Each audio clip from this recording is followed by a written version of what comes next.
Ou des fans de Chété? Vous savez, j'ai pour habitude de dire que ce qui vient du cœur part directement au cœur.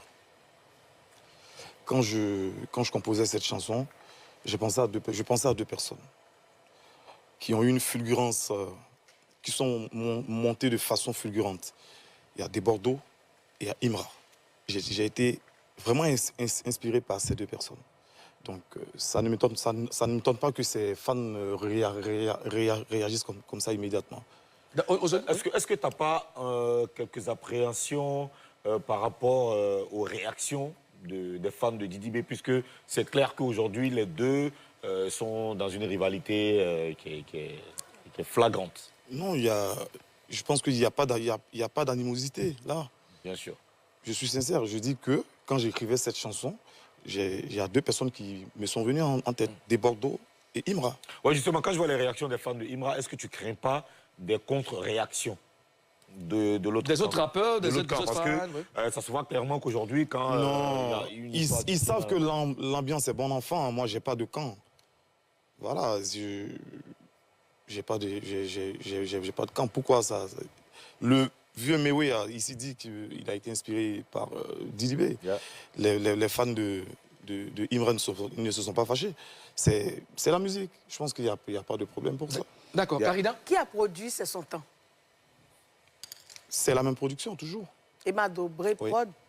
D'accord. C'est son temps. C'est son C'est temps. son temps. C'est pas c'est ton temps. Hein. Non, j'ai dit c'est son temps. C'est notre temps. C'est ton temps. Mimi. Oui, tu as bouclé le tournage du clip de ce grand morceau. Avec qui tu as travaillé? Avec Tura. Tura du groupe Tour de Garde.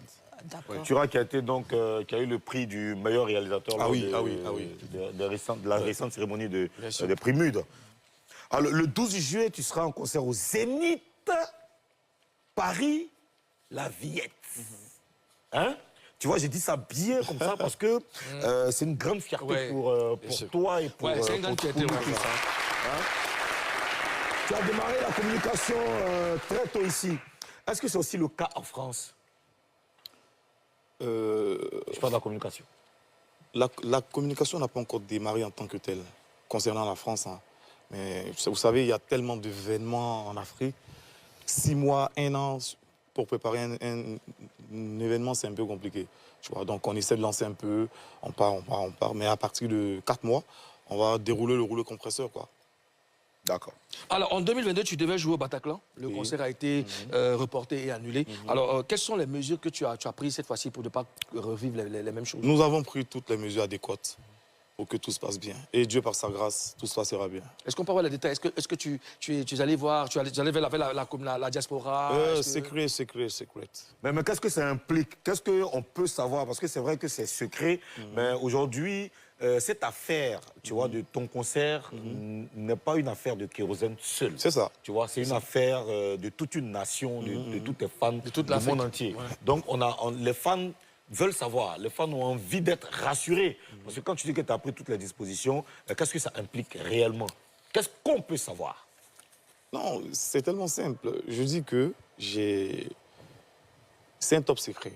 Au moment opportun, vous saurez. Parce que je veux pas détailler mon plan promo ici. Non, je ne parle pas du plan promo, je parle du plan qui rassure les fans. Le plan sécuritaire. Pour que tu sois plus sage et pour que ce soit plus clair.